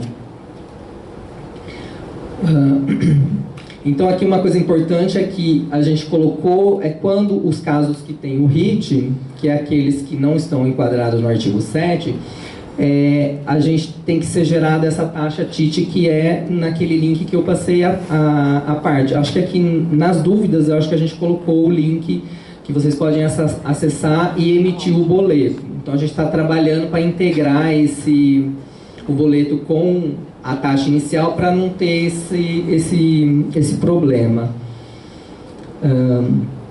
E algumas coisas que a gente tem percebido no preenchimento. Então, assim, como a maioria dos campos são obrigatórios, o sistema faz a validação. Então, quando você vai submeter o requerimento no enviar, tem casos onde ele acusa que falta o preenchimento do documento ou o preenchimento. Então, ele vai passar e vai ficar todos os itens vermelhos. Então, se vocês voltarem no formulário, o que está faltando, ele sinaliza com o campo vermelho. Então, se alguém tem alguma dificuldade, essa é uma dica. Então, é importante que quando você submete o processo, depois que você finaliza, todas as informações estão validadas, você submete. Aí o sistema vai gerar o boleto, que vocês vão receber depois um e-mail falando que gerou o boleto, e esse boleto vocês têm que pagar, e o sistema fica aguardando a compensação bancária. Então, ele fica consultando no sistema se foi pago para poder o protocolo entrar para análise. Então, enquanto ele estiver lá, pagamento boleto, a gente não consegue acessar o requerimento. Então, o requerimento só entra para a gente quando é feito a compensação. Então, uma coisa importante é que esse boleto ele tem uma validade, eu acho que são 30 dias. Então, se esse boleto vocês não conseguem pagar na data ou perder o prazo, o boleto ele é cancelado e depois o requerimento aqui é cancelado no sistema. Porque aí esse cancelamento é para não gerar o boleto na dívida ativa. Então, a gente mudou o sistema de cobrança. Então, tem que ficar atento que alguns requerimentos já foram cancelados porque não pagou o boleto e aí não entrou no sistema. Uma outra coisa importante que quando a gente tem a construção, tanto a habitacional como a não habitacional e a parte de parcelamento do solo, a gente colocou a questão da placa da obra com as informações do número do protocolo, o tipo de empreendimento, de pessoas e o link para consulta pública. A gente tem recebido anteriormente que as pessoas não conseguiam consultar os EIVs, então isso dá mais transparência para que as pessoas que de repente está passando em algum local e observou que tem uma placa dessa, já sabe que tem um EIV e pode de repente ir lá consultar, ou mesmo a vizinhança observando isso, ela pode entrar e consultar o EIV e verificar o que está sendo proposto, e ela pode entrar também no nosso canal com dúvidas ou informações que auxiliariam e vai compor essa análise. E é importante que a gente tem essa placa da obra, a gente só consegue dar a publicidade no portal e no Diário Oficial após a apresentação dessa placa da obra. Então, a gente só vai conseguir entrar no período de publicidade, que é os 30 dias de consulta pública, após a apresentação dessa placa. Então, a gente tem alguns profissionais que estão solicitando um prosseguimento da análise, mas não fizeram a placa da obra. Então, a gente precisa deste comunicado que a gente solicita isso, né, e temos que ter a resposta dentro do requerimento para poder postar. Bom, deixa eu só complementar aqui o Rodrigo. Nós tivemos muito questionamento perante o Ministério Público de dar publicidade aos estudos de impacto de vizinhança. E até estava tendenciando que todo empreendimento que gera impacto, nós teríamos que fazer uma audiência pública daquela aprovação daquele empreendimento, para que a população tomasse conhecimento desses grandes projetos que estão sendo inseridos na malha urbana, no desenvolvimento. Então, nós tivemos um acordo praticamente com o Ministério Público na revisão da lei do EIV, da gente estabelecer um canal de comunicação publicado no site da Prefeitura, né, pelo link, que aí todo mundo tem acesso a essa informação. Nós dilatamos o prazo de 15 dias para 30, além de publicar no Diário Oficial, até porque foi um questionamento que algumas pessoas foram até o Ministério Público não entendendo que 15 dias não é o suficiente para tomar conhecimento de um relatório de impacto, né, do estudo de impacto de vizinhança, e que em 15 dias não consegue ler esses documentos ou fazer qualquer tipo de manifestação. Então a gente adiou para 30 dias, e que como a população daquele entorno sabe que vai ter um empreendimento e vai ter mitigações e está remediando esses impactos. Então foi aí que a gente surgiu a ideia de colocar a placa na obra, como muitos municípios vêm fazendo, no intuito da gente dar publicidade à população que está no entorno. Então, a gente vem construindo isso com o Ministério Público, até porque às vezes a gente tem 1 ou 2 ou 3 empreendimentos numa mesma região, e aí como é que fica a questão da mobilidade, a questão da recuperação de uma praça, a questão de infraestruturar a região com sinalização, ponto de ônibus, tudo aquilo que o EIV traz como mediação daquele impacto do empreendimento. Então foi nesse intuito que a gente estabeleceu a placa da obra, o portal e os 30 dias, tá? Então deixar aqui claro que foi uma construção para que a gente não chegasse a ter audiências públicas para cada empreendimento. E aí a gente também não tem equipe nem estrutura, a cidade é 1,5 milhão quase de habitantes, 1,2 milhões, a gente não tem como fazer isso.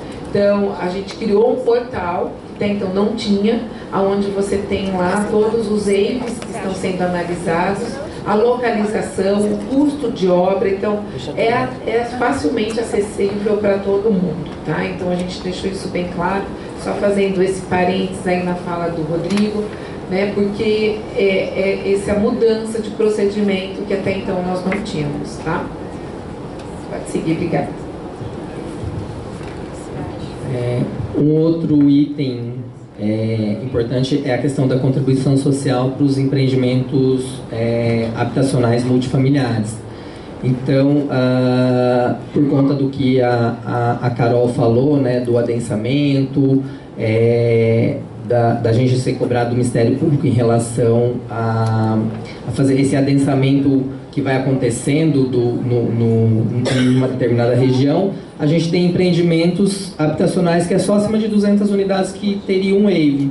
Mas os abaixo de 200 unidades, eles têm um impacto, um efeito cumulativo quando você tem vários outros empreendimentos. Então surgiu a ideia da contribuição social, onde esses empreendimentos com menos de 200 unidades pagariam uma contribuição social. Então existe também no requerimento o item da contribuição social, onde no nosso decreto do EIV está previsto no artigo 12 e 13, então todos os empreendimentos devem apresentar um cálculo para a gente em relação à fórmula apresentada no decreto, e tem que apresentar alguns documentos, né, o projeto simplificado, com o número de unidades e essas áreas dessas unidades, que é o que de fato vai ser computado nesse cálculo, e apresentar algumas informações, que é a da matriz, em relação à insolação e em relação às mitigações urbanísticas que a gente avalia em relação à permeabilidade visual, em relação ao espaço de fruição, que esses empreendimentos acabam impactando no seu entorno. Quando você unifica vários lotes, você muda aquela dinâmica onde eram lotes unifamiliares, você dá uma dinâmica diferente. Por exemplo, às vezes tem empreendimentos que eles unificam uma quadra inteira e modifica todo aquele entorno. Então são itens que a gente coloca como mitigação urbanísticas, que apesar de não analisar o EIV, a gente pontuou que é importante avaliar essas questões nessa transformação desses espaços.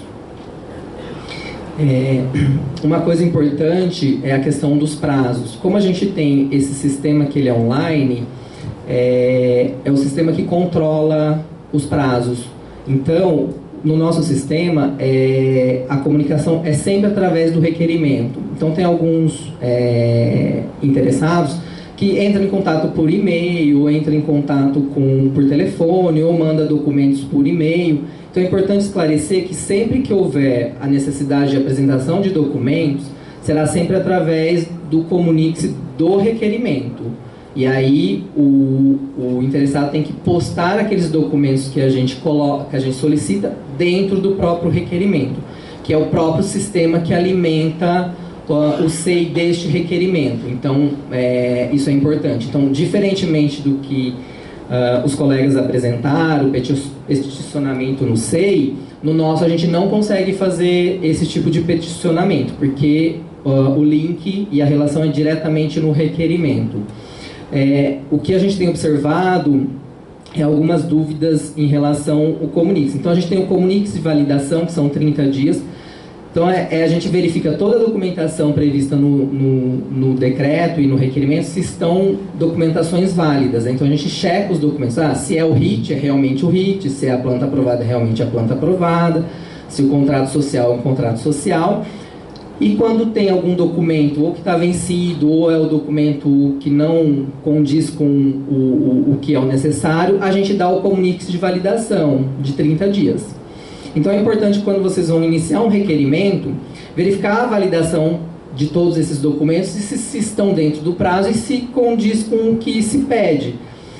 Porque o sistema, se vocês não respondem em 30 dias, o sistema automaticamente devolve para a gente e o sistema indefere o processo, né? Então é importante ficar atento, porque o próprio requerimento também dá avisos para vocês de que o prazo está vencendo. Então é importante vocês ficarem atentos para não perder esses prazos. Então é possível também, dentro do prazo da validação de 30 dias e do de 90 dias, solicitar um prazo. Então o sistema ainda a gente está ainda aprimorando. Então a parte do prazo, por exemplo, se vocês tiverem um Comunique-se e não vão conseguir atender, vocês podem solicitar o prazo, devolvendo o protocolo, solicitando o prazo e com a justificativa, que aí a gente devolve o protocolo para vocês falando, vocês pediram um prazo de 30 dias para atender uma documentação, a gente devolve para vocês, o protocolo vai ficar com vocês aguardando os 30 dias. Então o requerimento funciona assim: o protocolo ou está com a comissão para análise, verificação, validação, ou está com vocês, aguardando vocês postarem os documentos ou atender o Comunique-se quando é da área técnica. Então o Comunique-se execução é quando o protocolo foi analisado pela área técnica. Então a equipe já analisou o WAVE, já analisou as outras documentações e eles vão dar um retorno para vocês para atendimento de documentação ou correções de informações que foi apurado pela equipe. Então a gente pode fazer esse tipo de prazo ainda na resposta do Comunique-se. Então a gente está aprimorando, a gente vai implementar um botãozinho de solicitação de prazo. Tá? Então uma outra coisa importante é a questão, depois que vocês recebem o parecer técnico ou o parecer conclusivo. Então depois que a comissão emite o parecer técnico ou o conclusivo, vocês vão receber o processo e aí vocês vão ter um botão concordar com o parecer ou discordar com o parecer. Então isso é por quê? Porque todo parecer pode ser que haja recurso do interessado contestando, justificando uma mitigação ou qualquer coisa que foi postada nesse parecer, né? Então é previsto esse recurso. Então a gente dá a possibilidade do discordar ou concordar. A gente colocou esse concordar por quê? Porque senão o processo ele tem um prazo de 30 dias para poder receber um recurso. Então o sistema vai ficar monitorando. Se vocês em 30 dias não postar nenhum recurso, então o sistema entende e devolve para a gente, porque é previsto que se em 30 dias não houver qualquer recurso entende-se por concordância com o parecer. Então aqui a gente tem a telinha quando você for concordar com o parecer. Então vai falar qual é, então a ficha de aprovação do parecer, vai falar qual é o arquivo do parecer que vocês estão concordando que foi enviado para vocês. E aqui fala os dizeres que você está abrindo mão do prazo recursal e concorda com aquele parecer. Então o processo volta para a comissão. Quando for discordar, então você tem a ficha de reprovação do parecer, e aí aqui vai ter a possibilidade de você colocar o recurso, né? Então você vai minutar o teu recurso, fazer o recurso em um arquivo, gerar um PDF desse arquivo e peticionar aqui no processo. E aí confirmar e devolver para a gente. Aí esse processo vai passar pela análise do comitê gestor, que é o órgão responsável por avaliar os recursos. Tá? E para finalizar, eu acho que alguma dúvida que algumas pessoas têm na questão do acompanhamento do processo, na parte do histórico, é onde consta os tipos de status do sistema. Então eu fiz uma legenda para poder esclarecer algumas questões sobre o tipo de status. Então quando está pagamento boleto, é que gerou o boleto e está aguardando o pagamento. Essa compensação bancária, ela leva de 3 a 5 dias úteis. Então, a partir do pagamento, o sistema vai verificando isso e, em média, é de 3 a 5 dias úteis. Então, a validação protocolo é que o protocolo encontra-se para verificação da documentação, que seria o checklist da documentação que a gente usava nos processos físicos. O Comunix Validação é quando foi verificado que tem documentos pendentes, ou que falta documentos, ou que tem documentos vencidos, ou que não condiz. Então aí está com vocês, está com o requerente. Então é aquele prazo de 30 dias.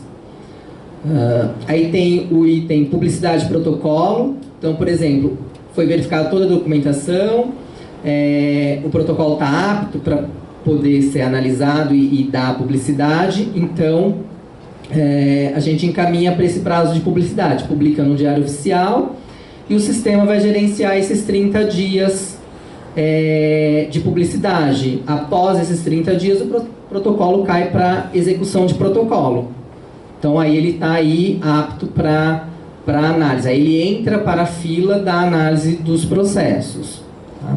Aí quando você tiver um comunique execução é quando foi analisado o waive, todos os documentos pela área técnica, e aí carece de alguma informação ou de complementação, é o comunique execução.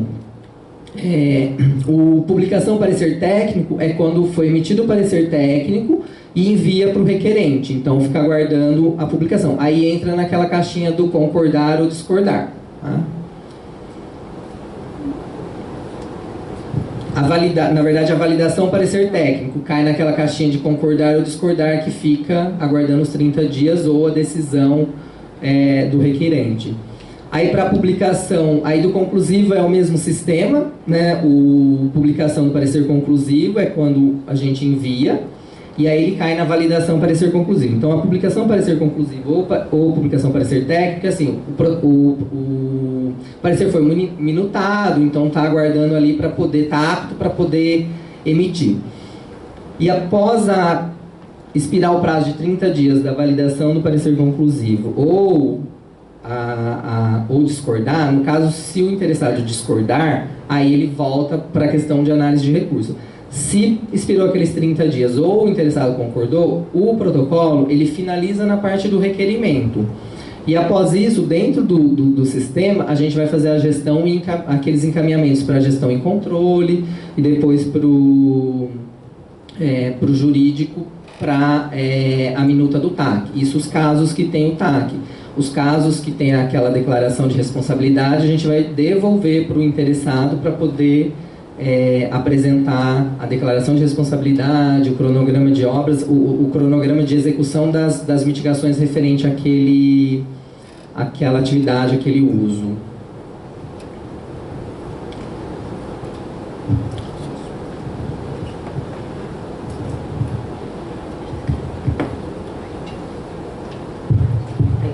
Obrigada, Rodrigo, pela apresentação. Eu ia pedir uma gentileza a todos que fazem elaboração do estudo de impacto de vizinhança, que às vezes vocês são contratados pelas empresas para fazer os estudos. O que é importante? Quando a gente publicar o parecer técnico com a relação das mitigações, é importante vocês ir até o local, verificar se o valor está correspondente àquilo que tem que ser executado. Então, vou dar um exemplo. A assistência social, às vezes, pediu para fazer uma recuperação de um telhado para abrigo de moradores de rua. Tá? O que acontece? Todo o estudo de projeto feito pela assistência social, a planilha de custo, sempre ela é feita baseada como se a prefeitura fosse licitar e sempre é um valor muito maior daquilo que, às vezes, vocês possam executar com custo mais baixo, contratando direto a empresa ou fazendo a reparação. Às vezes as empresas têm, né, mão de obra para isso, acaba não precisando terceirizar e a construtora ela mesma faz com a equipe dela. O que é importante? Ter noção do custo dessas mitigações, para que depois, na execução dessa mitigação, não entra com os aditivos, não entra com realinhamento do TAC. Olha, aquele valor que foi estipulado, eu cheguei lá, não é aquilo que foi indicado, é muito mais aquilo que envolve. É importante essa comunicação, porque quando dá ciência de um parecer técnico e dá de acordo com o parecer técnico e depois o parecer conclusivo, ele sobe para a Secretaria de Justiça e Gestão e Controle para fazer o calcionamento e elaboração do TAC. Na hora que vocês forem executar e não é aquele valor estipulado, ou se ultrapassou, há um realinhamento do aditivo. E aí há uma burocracia tamanha aqui interna, porque nós temos que pedir a anuência da pasta que fez a mitigação, ver se aquela mitigação, o valor, qual é esse alinhamento contratual, dentro do termo de acordo e compromisso, que é o TAC, e aí volta a ser publicado novamente o valor. Às vezes tem que reajustar a garantia, porque aquilo que foi estipulado ultrapassou. Então, assim, é importante vocês irem até o local, é importante tomarem ciência do que está sendo solicitado na mitigação, para que a gente não tenha um retrabalho de ficar fazendo aditivos de TAC. E isso, às vezes, leva de 5 a 6 meses para a gente corrigir, né, esses aditivos, e às vezes a obra já terminou.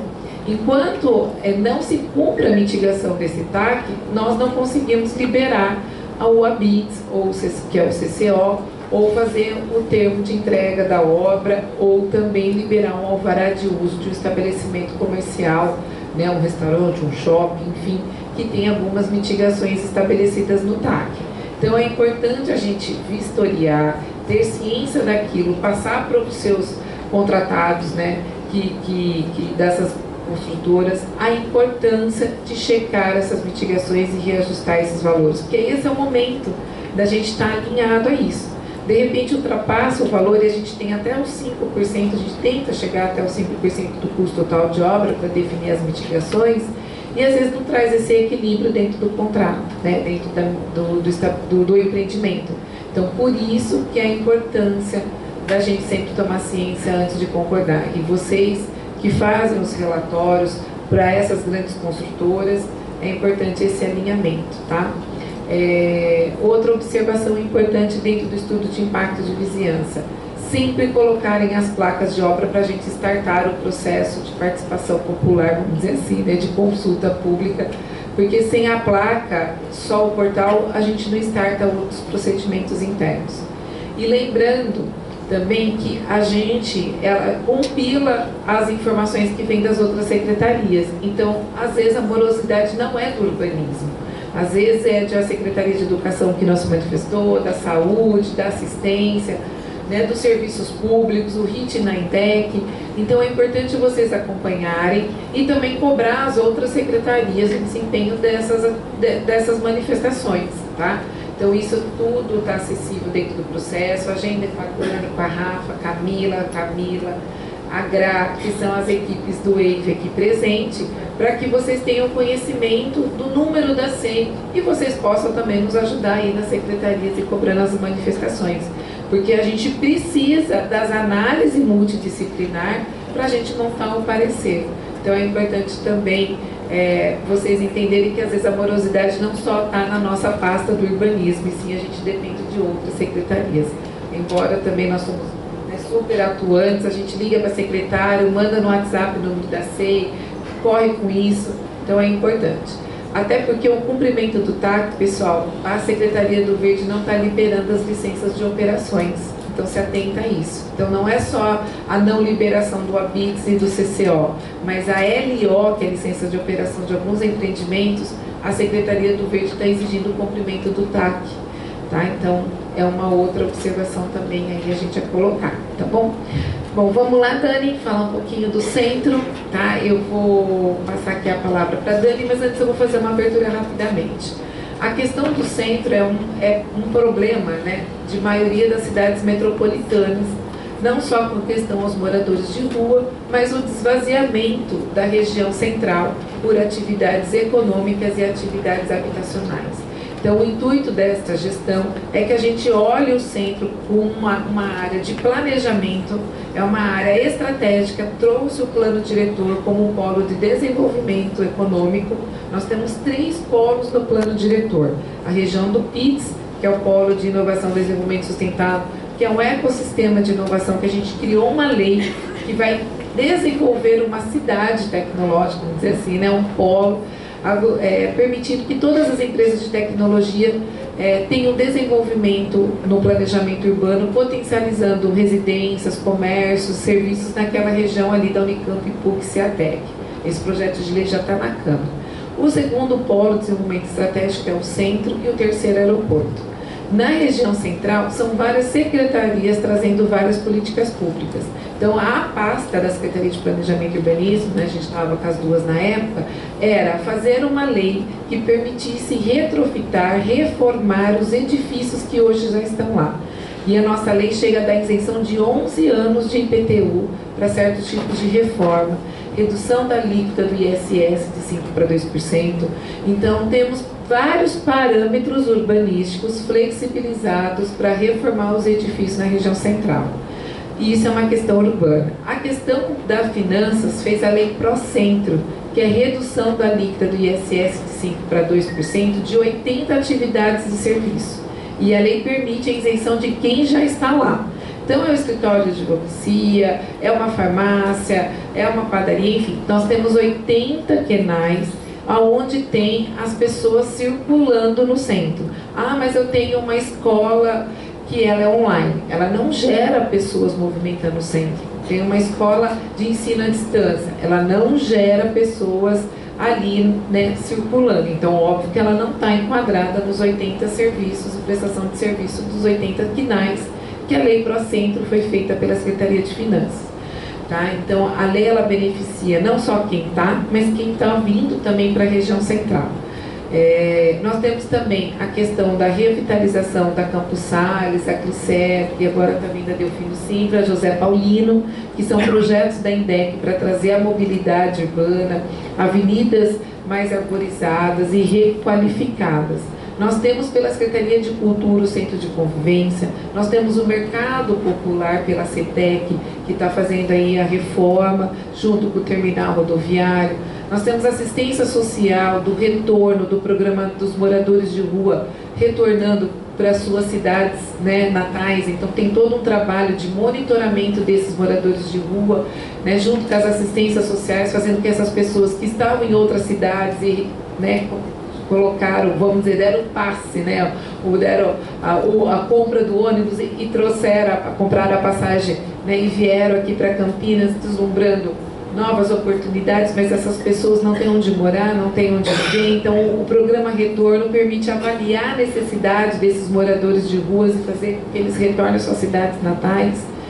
Tá? Nós temos também a Guarda Municipal, com os mais de acho que 70 ou 80 guardas, né, sendo colocados na região central para fazer esse monitoramento. E temos a Secretaria de Serviços Públicos intensificando a coleta de lixo e a limpeza. Então, o plano, que na verdade é um programa da área central, que é um programa de ações, ele é um programa multidisciplinar. Né? O centro não é só da Secretaria de Urbanismo e Planejamento, mas ele envolve todas as outras políticas públicas para a gente revitalizar o centro, regenerar o centro. Então, é nesse sentido que a gente vem trabalhando na reforma desses edifícios, para trazer mais pessoas morando. E quanto mais pessoas morando, mais serviço nós temos, mais pessoas circulando, mais segurança gera. A gente vivenciou um esvaziamento do centro pós-pandemia, porque muitos acostumaram agora a comprar pela internet. Nós temos os shoppings, nós temos vários outros serviços sendo oferecidos e a compra na internet às vezes é muito mais vantajosa do que você ter um estabelecimento às vezes comercial. Então houve uma mudança de comportamento que fez para o centro também esvaziar-se. Além de que, pessoal, a PUC saiu, o Câmara saiu, a cidade, o Fórum saiu, foi para a cidade judiciária, o Poupa Tempo. Então a gente teve várias outras atividades que geravam pessoas circulando no centro, saindo dessa situação e indo para outros lugares. O que o município fez? Nós estamos fazendo o nosso papel de fazer com que alguns prédios que estão com muitas dívidas do IPTU, a gente pudesse fazer a dação em pagamento, que é um instrumento urbanístico que a prefeitura permite fazer a troca da dívida por IPTU. Foi assim que nós fizemos com Cultura, tá? O Clube Cultura e com o Edifício Opala. Então, no Edifício Opala vai ser um centro especializado de exames e aqui é a Centro Cultural, né, o Clube Cultura, que a Prefeitura já tomou a posse, hoje já é uma área de patrimônio do município. Nós vamos incentivar com as oficinas, com atividades culturais, com aulas de dança. Então, vai ser um espaço que a gente está requalificando em frente à Praça Carlos Gomes para atividades, não só administrativas, mas cultura, lazer, esporte, fazendo com que realmente o poder público traga mais atividades para a região central. E fora que é uma vista linda, um prédio icônico, né, de patrimônio de Campinas, o Clube Cultura, vários aqui, quantos não pularam o carnaval lá, né? Então, é você resgatar esse patrimônio histórico para a cidade. Então, a Dani vai explicar um pouquinho ali do retrofit, mas ela, gente, é um pedacinho desse grande projeto de requalificação da área central e tem uma importância fundamental na revitalização desses edifícios, dando a isenção de IPTU. Nós já tivemos 3 prédios sendo retrofitados, que é a Justiça Eleitoral de Campinas, já veio para lá, para o prédio. Nós tivemos o cartório, que já está ali do lado do Giovanetti, e temos mais um grande empreendimento de São Paulo, vindo para a região central, uma loja que a mulherada vai adorar fazer as compras de final de Natal. Não vou antecipar aí, que é uma rede, né, de lojas de decorações e artefatos e papelarias vindo para a região central. Então é esse esforço da nossa administração, da nossa equipe técnica, de fazer toda essa revisão de legislações que nós temos no Brasil de retrofit, de revitalização do centro, e a gente está vivenciando em um ano 3 grandes empreendimentos já lançados, já entregues, já tendo uso na região central. Então é uma lei que eu acho eu tenho certeza que é uma lei para a cidade de Campinas, não é uma lei de gestão, mas é mais a lei de Estado, da gente possibilitar ver que o centro está tendo essa mudança de comportamento, essa atratividade, da tamanha potencialidade que tem nossa lei aqui, que é o que a Dani vai explicar. Obrigada, viu? Vamos lá, Dani, é com você.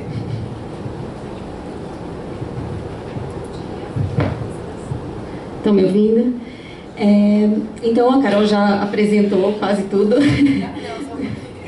Mas eu vou ser bem rápida também, porque essa lei, ela opera num território muito específico, que é um polígono prioritário da área central, que é essa região que envolve, né, a Dr. Ricardo, a Praça Floriano, Moraes Salles, Irmã Serafina Anchieta e Marechal Deodoro.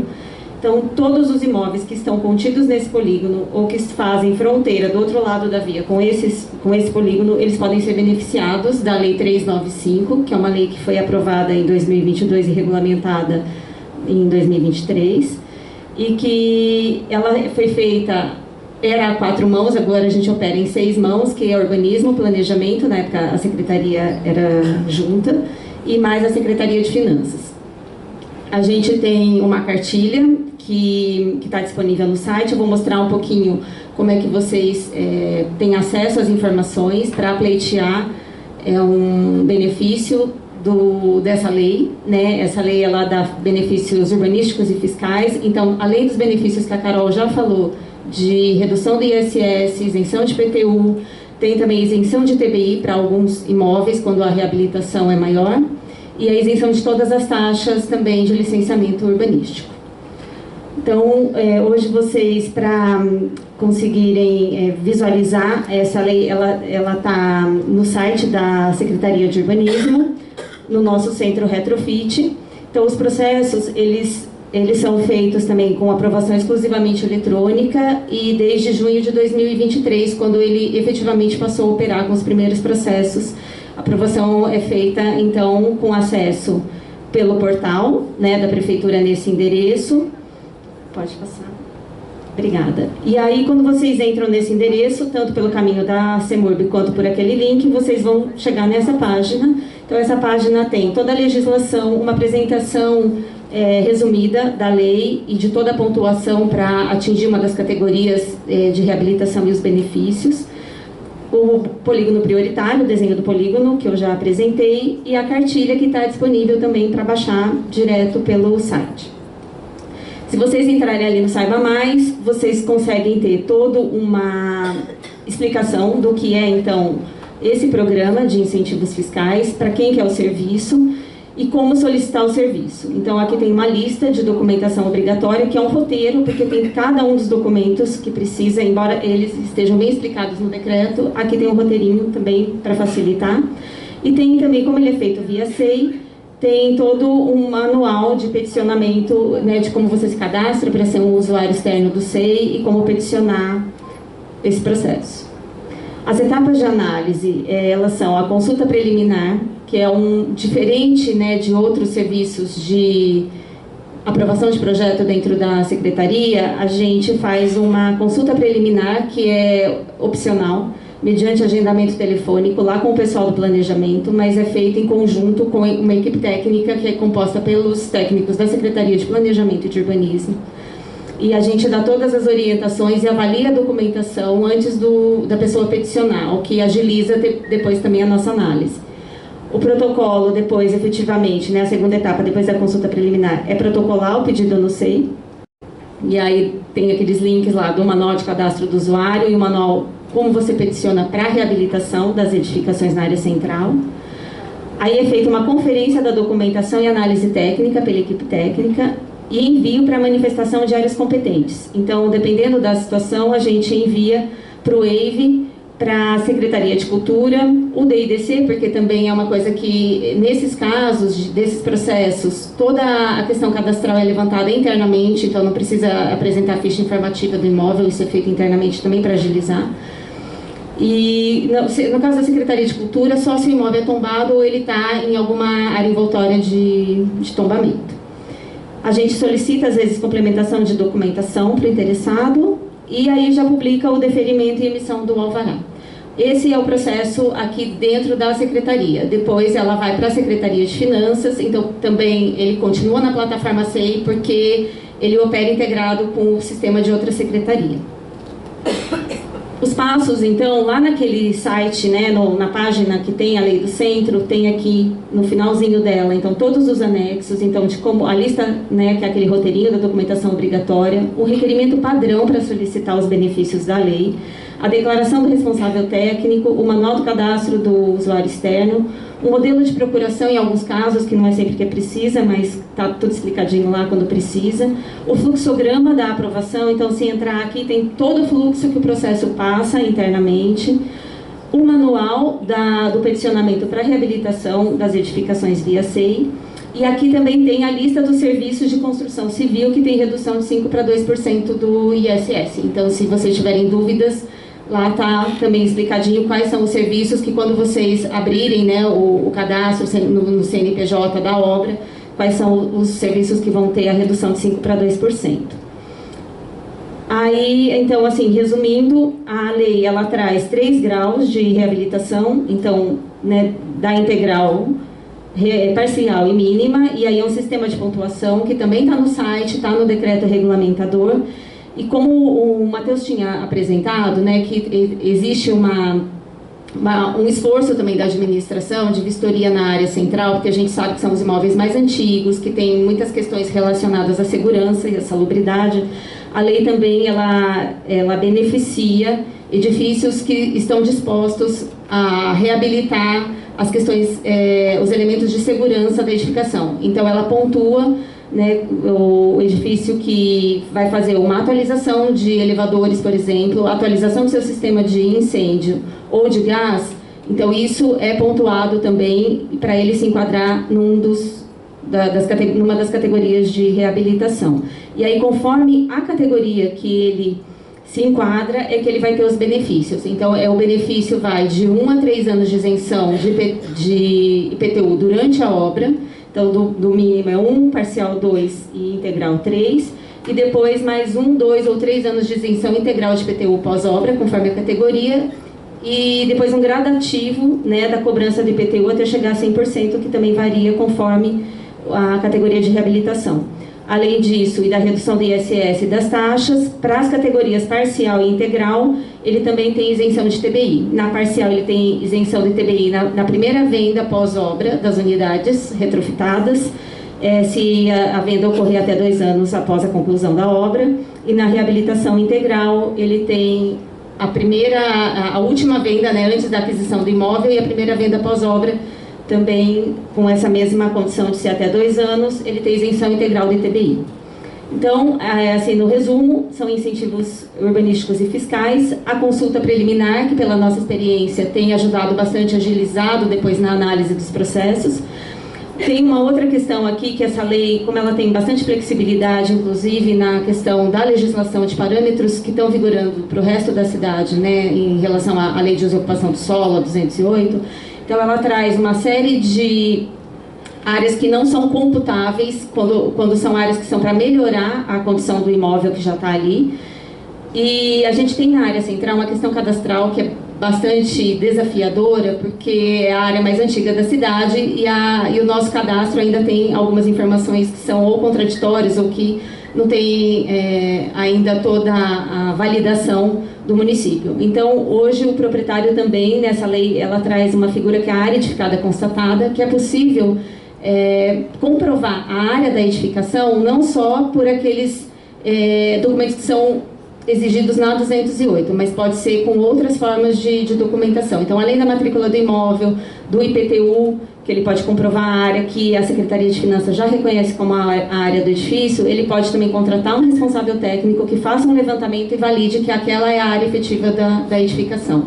E dessa forma, a gente tem para todos os edifícios que entram com reabilitação nesse polígono, eles têm a emissão de uma planta aprovada para qualquer caso, mesmo caso de reforma sem alteração de área, que hoje não é feita essa emissão, e isso ajuda principalmente nos casos em que ele vai fazer uma redivisão das unidades autônomas ou ele vai criar novas unidades autônomas para ele poder registrar isso no cartório. Tem, então, essa comissão técnica de análises específicas, que é uma comissão formada por técnicos do planejamento e do urbanismo, que, então, tem algumas questões que são omissas na lei. Essa comissão ela tem o poder de deliberar nos casos omissos e regulamentar algumas coisas, né, que são necessárias. A gente agora está trabalhando num decreto regulamentador de uma passagem aérea para ligar edifícios que estão em 2 lados de uma via pública. Como São Paulo já tem esse regramento, Curitiba, Campinas ainda não tinha, para a área central é permitido, e agora a gente está trabalhando no regulamento dela. E a gente tem observado que, né, todo esse processo eletrônico, que está operando desde de meados de 2023, ele dá mais celeridade e transparência também ao processo. Então, como a Carol já falou, para finalizar, além da 395, que é a Lei de Incentivos Urbanísticos e Fiscais, a Secretaria de Finanças criou a lei que é o Procentro, que é a 440, que também dá os incentivos com redução do ISS para várias atividades, os 80 quinais que a Carol falou, também dentro do polígono e nos imóveis que são lindeiros a ele, né, a mesma regra que está na 395. É isso. Obrigada.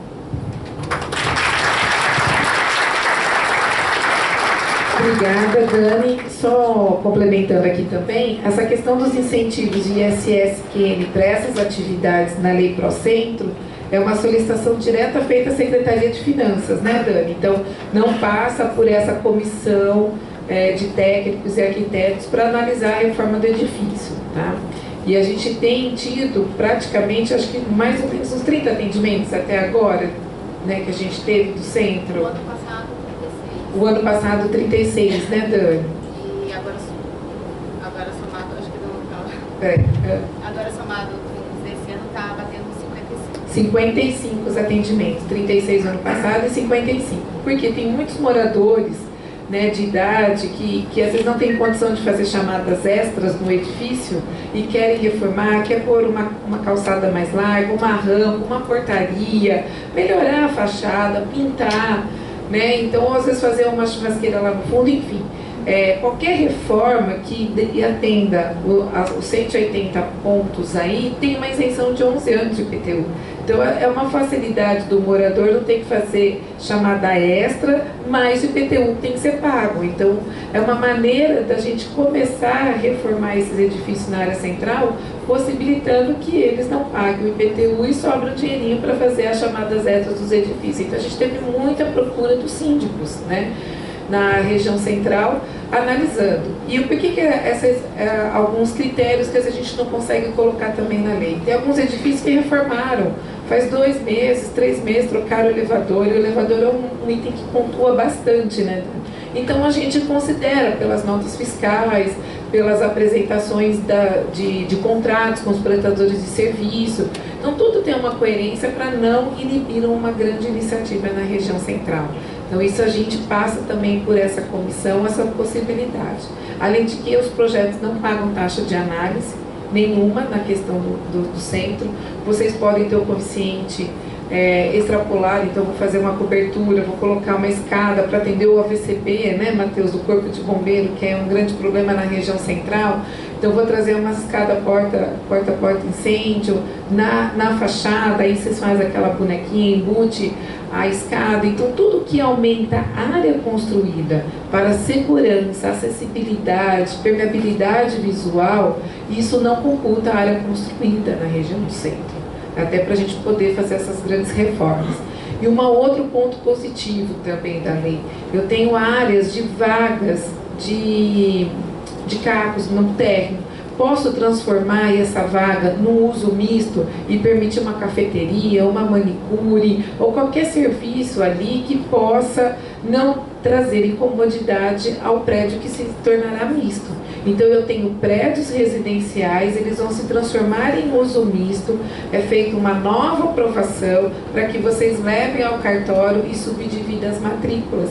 E aí as garagens passam a ter matrículas individuais de acordo com o projeto da incorporação nova no registro de imóveis, e aí tem uma potencialidade de utilizar essas áreas de comércio para locação, né, para movimentar até o síndico, né, a partir do momento que tem aquelas unidades que são de domínio dos proprietários, e aí ele começa a alocar esse térreo para atividades de comércio, isso tudo é dinheiro que entra dentro do caixa do condomínio, né? Então isso a gente possibilitou também fazer essa mudança de uso, né, de um prédio que é residencial, ou ele também virar todo comercial, ou ele virar um uso misto, ou um prédio comercial de um hotel também virar tudo residencial, dividindo as suas unidades habitacionais.